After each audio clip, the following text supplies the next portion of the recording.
Pemirsa, kita telah terhubung dengan rekan kami, Kristanti Yosefa, langsung dari posko utama bencana longsor Petung Kriono, Pekalongan. Selamat malam Kristanti, bagaimana situasi terkini di sana? Ya baik, Shena dan juga pemirsa, memang benar kalau proses evakuasi korban bencana longsor di Kabupaten Pekalongan ini masih terus dilakukan bahkan hingga hari ini, di mana proses pencarian atau evakuasi ini sudah berlangsung sejak sekitar pukul 8 pagi tadi pemirsa hingga sekitar pukul 5 sore. Dan data terbaru memang Shena dan juga pemirsa, ditemukan lagi 4 korban meninggal dunia pada hari ini yang berhasil dievakuasi menuju ke Puskesmas Petung Kriono, tempat posko bencana ini didirikan. Dan ini artinya Shena dan juga pemirsa, perkembangan terbaru sampai sejauh ini total terdapat 21 korban meninggal dunia dan kemudian 5 korban yang masih dinyatakan hilang serta 13 orang lainnya yang mengalami luka-luka. Dan seluruh korban luka-luka ini utamanya yang mengalami luka cukup berat ini juga sudah dirujuk ke RSUD Kanjen Pekalongan untuk mendapatkan perawatan yang lebih lanjut. Shana dan juga pemirsa, selain itu juga kalau boleh kami gambarkan kondisi terkini, ini memang pihak dari tim gabungan juga akan menyiapkan proses evakuasi atau proses pencarian pada besok pagi, melanjutkan dari proses pencarian yang sudah berlangsung sejak kemarin begitu. Dan pada besok pagi ini, rencananya memang akan diturunkan lagi ratusan personel tim gabungan mulai dari pihak TNI, Polri dan juga BPBD dan tim SAR untuk terus melakukan proses evakuasi terhadap para korban, yang mana ada 4 titik yang menjadi fokus utama dari pihak tim gabungan dalam melakukan proses evakuasi, utamanya di kafe dan juga tempat pemancingan tempat longsor ini terjadi, kemudian juga di rumah sekretaris desa begitu. Dan memang kalau berdasarkan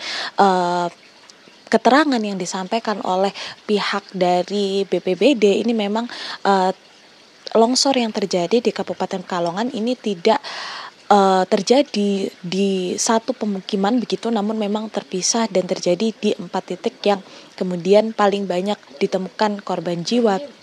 dan juga korban luka-luka. Ada sejumlah kendala memang yang dialami oleh pihak tim pencarian dalam melakukan proses evakuasi, utamanya adalah cuaca di Kabupaten Pekalongan ini yang cukup masih relatif tidak menentu begitu, dan juga masih curah hujannya masih cukup tinggi. Bahkan memang dari sejak malam hari tadi sekitar pukul 7 sampai pada hari ini memang masih tampak hujan begitu. Kalau tadi sempat hujan deras dan sekarang juga sudah cukup reda begitu, namun ini menjadi salah satu kendala yang dialami oleh tim evakuasi dalam melakukan proses pencarian. Dan selain itu juga tanah yang baru saja jadi longsor ini memang masih belum stabil begitu maksud kami, sehingga cukup menyulitkan bagi tim evakuasi dalam melakukan proses pencarian. Dan selain itu juga memang Shena dan juga pemirsa, akses menuju ke titik-titik yang mengalami longsor tersebut, pemirsa, ada 5 titik yang mengalami longsor itu memang cukup terbatas begitu karena adanya jembatan yang juga runtuh atau putus akibat dari terjadinya banjir dan juga longsor kemarin seperti itu, sehingga akses untuk menuju ke titik-titik tersebut hanya bisa ditempuh dengan menggunakan jalan kaki, dan ini jauhnya sekitar 6 km dari posko utama, sehingga para pihak tim gabungan ini harus melakukan estafet seperti itu untuk membawa para korban jenazah yang sudah dievakuasi untuk menuju ke ambulans yang memang tidak dapat sampai ke titik di atas tempat longsor tersebut terjadi. Selain itu tadi juga Shena dan juga pemirsa, baru saja pada hari ini tadi tepatnya sekitar sore hari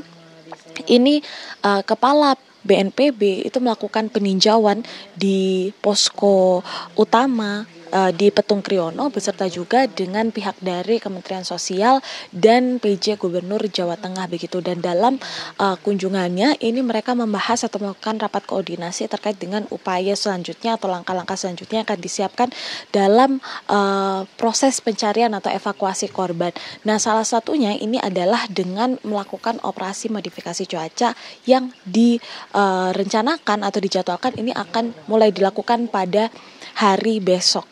Operasi modifikasi cuaca ini, Shana dan juga pemirsa, ini digunakan untuk mencegah terjadinya hujan sehingga dapat membuat proses pencarian ini lebih panjang lagi dan juga memudahkan bagi para tim evakuasi untuk melakukan pencarian karena tidak lagi terhalang hujan begitu. Mengingat juga memang proses pencarian ini cukup mempertimbangkan cuaca yang ada di sini karena juga mempertimbangkan keselamatan para tim evakuasi yang diterjunkan untuk melakukan proses evakuasi. Sehingga total ini memang terdapat sekitar 600 begitu personel yang diterjunkan untuk melakukan proses pencarian nantinya, Shana dan juga pemirsa. Dan tidak hanya itu saja, tapi juga diterjunkan pula alat-alat berat untuk melakukan proses evakuasi. Selain itu, pihak dari pihak gabungan ya BNPB, kemudian juga dari pihak Pemprov Jawa Tengah ini juga tengah mempersiapkan begitu lokasi-lokasi yang terdampak, jalan-jalan yang putus begitu atau terkena dampak longsor dan juga jembatan yang putus untuk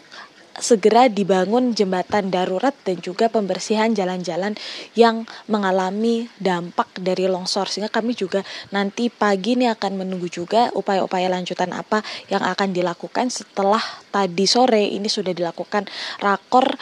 oleh pihak dari tim gabungan. Untuk sementara demikian, Shana, saya kembalikan pada Anda di studio. Baik Tanti, ini Anda menyebutkan bahwa akan dimulai pada esok pagi. Ini esok paginya akan dimulai jam berapa tepatnya dan juga akan dimulai dari mana evakuasi yang dilakukan pada esok hari? Ya baik Shana dan juga pemirsa, ini kalau kita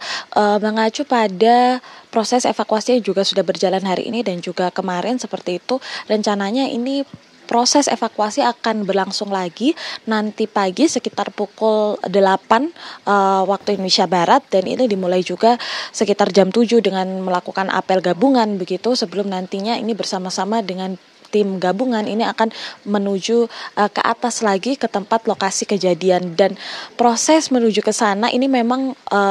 pihak dari tim evakuasi akan masuk dari pintu gapura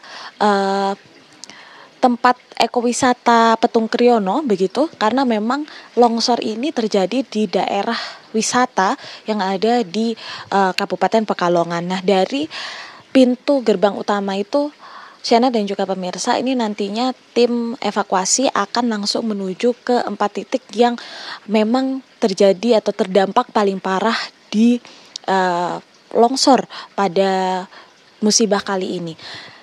Kira-kira ini memang Shana dan juga pemirsa sekitar 6 kilo perjalanan begitu, dan ini hanya bisa ditempuh dengan menggunakan jalan kaki mengingat akses yang terbatas karena adanya jembatan yang putus, kemudian juga jalan-jalan yang terkena longsor dan masih belum dapat dibuka jalannya kembali untuk jalannya kendaraan begitu, sehingga hanya bisa ditempuh dengan menggunakan jalan kaki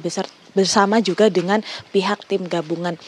Sebenarnya Shana dan juga pemirsa, ini memang ada 15 titik terjadinya longsor seperti itu di seluruh wilayah Kabupaten Pekalongan. Namun demikian hanya di Desa Kasimpar saja ini merupakan titik yang terdampak paling parah yang hingga memakan korban jiwa sebanyak 21, dan kemudian masih ada 5 orang lain yang dinyatakan hilang dan belasan lainnya luka-luka. Nah, di Desa Kasimpar ini sendiri pemirsa, ini memang merupakan desa wisata begitu, sehingga para korban ini diketahui juga tidak hanya berasal dari wilayah setempat saja, tapi juga ada yang berasal dari luar wilayah ini. Di Desa Kasimpar ini memang yang menjadi titik paling rentan atau paling menjadi titik yang paling banyak atau terdampak dari adanya bencana ini, dan tepatnya ini terjadi di 4 titik yang mengalami longsor secara terpisah ya, begitu mulai dari kafe, kemudian tempat pemancingan, dan juga di rumah sekretaris desa seperti itu, dan juga salah satunya ini di rumah pendeta yang ada di Petung Kriono begitu. Nah, di keempat titik ini juga sudah menjadi fokus dari pihak tim evakuasi untuk melakukan proses pencarian begitu sepanjang hari ini, dan ini memang rencananya akan dilanjutkan kembali pada nanti pagi. Dari 4 korban meninggal dunia yang ditemukan pada hari ini, Shana dan juga pemirsa, ini memang salah satu di antara para korban meninggal dunia ini merupakan seorang bayi begitu yang berusia sekitar 5 bulan dan juga baru ditemukan pada hari ini begitu, Shana dan juga pemirsa, sehingga memang kalau kita melihat titik fokus evakuasi yang akan dilakukan atau akan menjadi fokus bagi para tim evakuasi ini nantinya juga akan dimulai di keempat titik longsor yang ada di Desa Kasimpar ini, Shana. Baik, terima kasih Kristanti Yosefa langsung dari Pekalongan. Hati-hati saat bertugas. Dan pemirsa, sesaat lagi kami akan kembali mengabarkan informasi lengkap perihal longsor dari Pekalongan bersama rekan Edi dan juga Muhammad Hamzah. Breaking News TV One akan segera kembali, tetap bersama kami.